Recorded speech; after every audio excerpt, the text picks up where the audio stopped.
याद है कुछ सालों पहले जब एक रात 8 बजे अचानक से वक्त बदल गए, जज्बात बदल गए। कितने टाइम तक हमें एटीएम के बाहर लंबी लंबी कतारों में खड़ा होना पड़ा, नोट्स बदलने के लिए बैंक्स के चक्कर लगाने पड़े क्योंकि 500 और 1000 के नोट्स बंद हो गए थे। अब उस समय की परेशानी को आप और मैं बहुत अच्छे से जानते हैं और जाहिर है कि तब से हम हर तरीका आजमाते हैं कि उस सिचुएशन में वापस ना जाना पड़े। मगर अगर उस समय हम ब्लॉकचेन टेक्नोलॉजी यूज कर रहे होते तो शायद उतना नुकसान नहीं सहना पड़ता।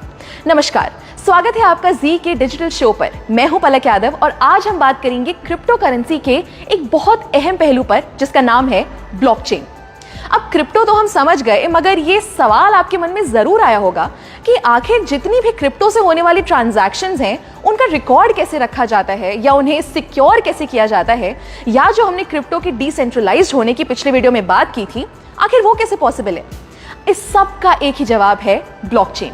ब्लॉकचेन एक बड़ा सा बटा हुआ डेटाबेस है जो हजारों लाखों कंप्यूटर्स पे शेयर्ड होता है और ये सारे कंप्यूटर्स आपस में कनेक्टेड होते हैं।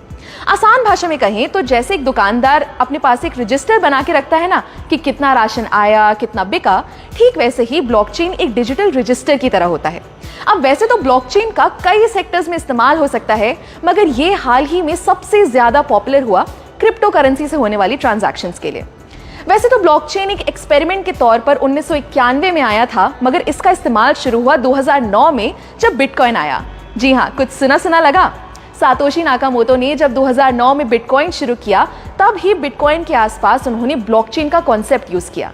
चलिए इसको जरा ऐसे समझते हैं।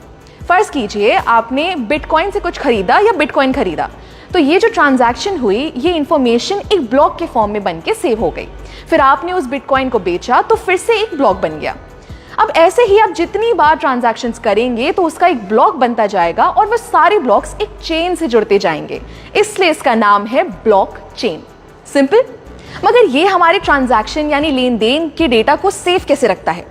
हर एक ब्लॉक की अपनी एक आइडेंटिटी होती है। जैसे आप और मेरा फिंगरप्रिंट कभी सेम नहीं हो सकता, वैसे ही हर ब्लॉक को एक की मिलती है जो उसकी अपनी होती है और सबसे अलग होती है। क्योंकि ये डिसेंट्रलाइज्ड होता है, तो अगर इस चेन के किसी ब्लॉक में कोई दिक्कत भी आती है तो बाकी ब्लॉक्स पर कोई फर्क नहीं पड़ेगा।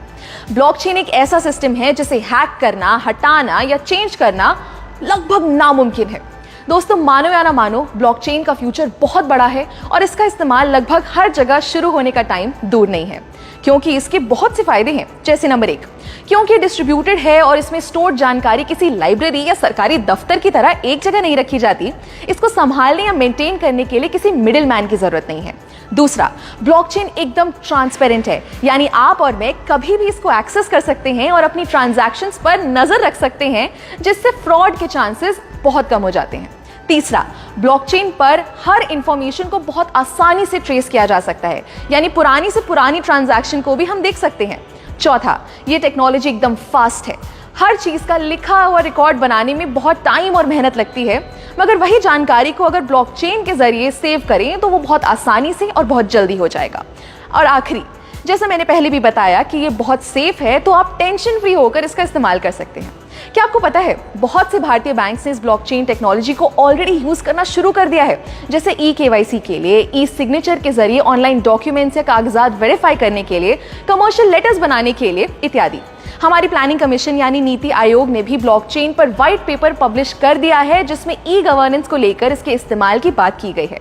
एक मजे की बात बताऊं, 2010 में पहली बार फ्लोरिडा के एक आदमी ने 10,000 बिटकॉइन से 2 पिज्जा खरीदे थे, और आज एक बिटकॉइन की अगर कीमत लगभग 15 लाख रुपए है, तो अनुमान लगाइए 10,000 बिटकॉइंस की कीमत क्या होगी।